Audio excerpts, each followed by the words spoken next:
दोस्तों, मैंने बाबा साहब भीमराव अंबेडकर के दुख को कुछ लाइनों में लिखने की कोशिश की और ये समझाने का प्रयास किया है कि अगर आज के समय बाबा साहब जीवित होते तो उनकी कैसी हालत होती।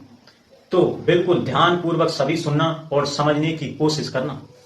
अंबेडकर होते तो देखकर रोते कि मैंने इनके हक अधिकारों के लिए, जातिगत भेदभाव को समाप्त करने के लिए, सामाजिक समानता के लिए, दलितों और पिछड़ों के उद्धार के लिए अपने 4 बच्चों की बलि दे दी।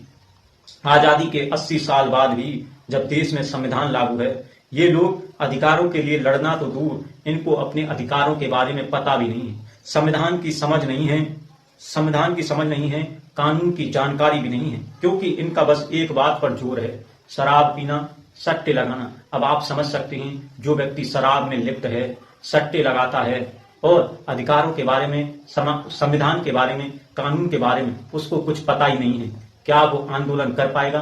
क्या वो लड़ पाएगा किसी दबंग व्यक्ति से? नहीं दोस्तों।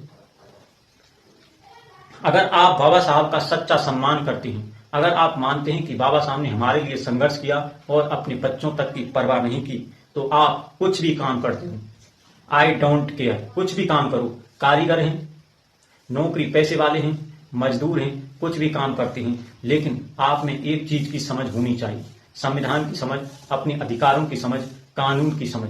क्योंकि जब आपके पास इन सब चीज की समझ होगी, तभी आप किसी दबंग व्यक्ति के खिलाफ लड़ सकते हैं। क्योंकि आप कमजोर से लाठी के बल पर तो जीत सकते हैं, लेकिन दबंग व्यक्ति से केवल वैचारिक रूप से, कानूनी तरीके से और संगठित रूप से ही जीत सकते हैं। अगर आप बाबा साहब का सच्चा सम्मान करते हैं और उनके संघर्ष को मानते हैं, तो आइए संविधान की समझ पैदा करें, कानून की जानकारी इकट्ठा करें। धन्यवाद।